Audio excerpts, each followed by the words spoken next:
Episode 6 की शुरुआत में हमें दिखाया जाता है जो प्रिंस होता है, प्रिंस लेजेंड, वो बोल रहा होता है कि प्लीज़ मेरे पास आओ अनातासिया। और वो आने की बजाय डरामे कर रही होती है, कह रही होती है प्रिंस चाचा जी इन लोगों को मारो, इन लोगों ने मुझे बहुत ज़्यादा परेशान किया है और ये मुझे बहुत ज़्यादा परेशान कर रहे थे। इन लोगों ने मुझे मारने की कोशिश करी, जान से मारने की। इन लोगों ने मेरे को बहुत ज़्यादा परेशान किया है। जबकि वो जो प्रिंस लेजेंड होता है वो देख लेता है, वो देख लेता है अपनी आंखों के ज़रिए से कि उसके पीछे एक आत्मा है। उसकी बॉडी में दूसरी आत्मा है, उसको नज़र आ जाता है। लेकिन ये बात अनातासिया को नहीं मालूम, शायद इसलिए क्योंकि उसके पास में भी एक जेड पेंडेंट होता है जो कि उसी का एक टुकड़ा होता है छोटा सा, जो अनातासिया के हाथ में होता है। वो कह रहा होता है दिलचस्प, ये तो बहुत ज़्यादा दिलचस्प होता जा रहा है। उसके हाथों में एक चीज़ होती है, पता नहीं कोई हीलिंग सी कोई चीज़ होती है, पता नहीं मुझे। वो अपने एक नौकर को बुलाता है और बोलता है इसे अनातासिया को दे दो, और वो जाता है और उसे देता है। जबकि वो तुरंत उसे खा लेती है, उसे एक ही बार में खा लेती है।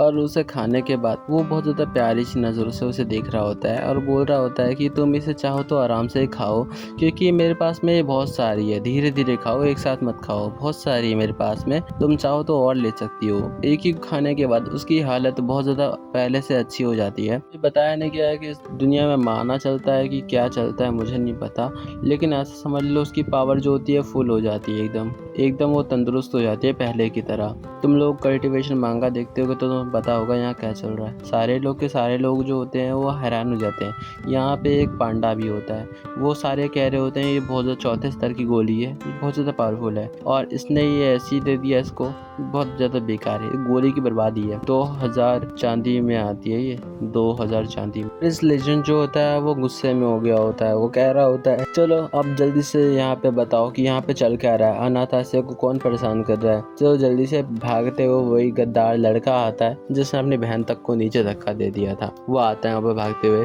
और घुटने टेक देता है और सर झुकाते हुए कहता है मुझे माफ़ कर दीजिए मास्टर, मुझे लगा था कि मुझे नहीं पता था कि आप भी यहाँ पे हैं, मैं तो बस बचे हुए विद्रोहियों को गिरफ्तार कर रहा था। वो बस ऐसा बोलता है। प्रिंस लेजेंड जो है फिर उसके बाद में बोलता है कि क्या तुम मेरी प्यारी छोटी सी मोटी सी मियू के बारे में बात कर रहे हो, क्या वही है जो तुम कहना चाहते हो, क्या तुम सच कह रहे हो। तो फिर उसके बाद में जो बंदा है वो कह रहा होता है नहीं नहीं नहीं, वो काँपते हुए बोलता है नहीं ऐसा नहीं है, मैं ऐसा नहीं कहना चाहता। तो ये पीछे से एक आवाज़ आती है महाराज प्लीज़ मेरी तरफ ध्यान दीजिए। तभी वो दूसरी लड़की जो होती है वहाँ पे आती है और बोलती है इससे तो नहीं हो पाएगा, मेरे को ही कुछ करना पड़ेगा। वो बोल रही होती है चाचा जी प्लीज़ मेरी तरफ ध्यान दीजिए, मैं कुछ कहने जा रही हूँ। हमें जो है वो राजा से ऑर्डर मिला है, किंग से, कि हमको जो है सारे विद्रोहियों को पकड़ना है, जिसमें से एक अनातासिया के पापा भी है। तो उसमें जितने भी मिले जुले लोग हैं उन सबको पकड़ना है और उन्हें सबको जेल में डालना है और राजा के पास लेके जाना है।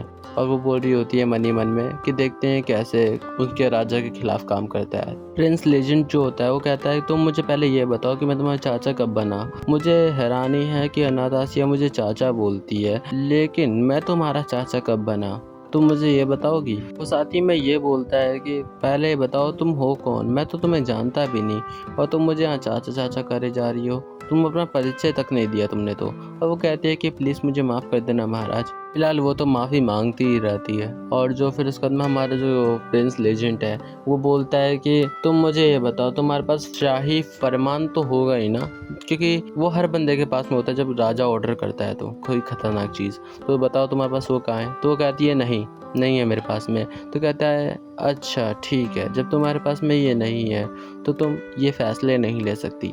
अनातासिया मियू जो है वो मेरे साथ ही में रहेगी और वो मेरे साथ ही जाएगी, तुम्हें जो उखाड़ना है वो उखाड़ लो। वो चले जाते हैं वहाँ से। प्रिंस लेजेंड इतना बोल ही रहा होता है कि चलो यहाँ से चलते हैं अनातासिया, हम लोग यहाँ से चलते हैं, ऐसा बोल ही रहा होता है। तभी वहाँ पे शाही फरमान भी आ जाता है। अभी तो ये मना कर रहे थे, अब पता नहीं कहाँ से आ गया, कुछ हरामखोर लोग वहाँ पे आए होते हैं, पंखा डुला रहे होते हैं वहाँ पे और कुछ नहीं। शाही फरमान में लिखा होता है कि इन लोगों ने ट्रेडर के साथ में मिलकर के गद्दारी करी है हमारे देश के साथ में, और ये किंग को पता लग गया है, इसलिए किंग बहुत ज़्यादा गुस्से में है। ऐसा किंग ने वहाँ पे लिखा हुआ है कि मैं बहुत ज़्यादा गुस्से में हूँ, इसलिए मैंने सबकी सफाइयों का अभियान चालू किया है और ये वहाँ पे लिखा हुआ होता है। और मैं ये जान करके बहुत ज़्यादा गुस्से में हूँ, इसलिए इन सबको जल्दी से गिरफ्तार करके जेल में डाला जाए या उन सबको मार दिया जाए, ऐसा वहाँ पे लिखा होता है। जबकि ये दोनों भी ये बातें सुन लेते हैं। अब मुझे नहीं पता ये पहिए वाली कुर्सी पे क्यों बैठा हुआ है। शाही फरमान के आते ही दो लोग बहुत ज़्यादा खुशी में लग रहे थे। यही दोनों है वो सुअर, बहुत ज़्यादा खिकिया रहे होते नीचे बैठ करके, कहते हैं शाही फरमान आ गया। अब देखते हैं इस कुतिया को कौन बचाता है, अब ये तो मरने वाली है। जबकि दूसरी तरफ दिखाया जाता है कि प्रिंस लेजेंड ने उसका हाथ पकड़ लिया होता है और वो अपने पास में खींच रहा होता है अनातासिया को। बाकी देखते हैं अगले एपिसोड में कि क्या होने वाला है। खैर, मिलते हैं अगले एपिसोड में, तब तक के लिए बाय बाय। और हाँ, चैनल को लाइक और सब्सक्राइब तो ज़रूर से कर देना, भूल मत जाना। बहुत ज़्यादा मेहनत लगती है वीडियो बनाने में।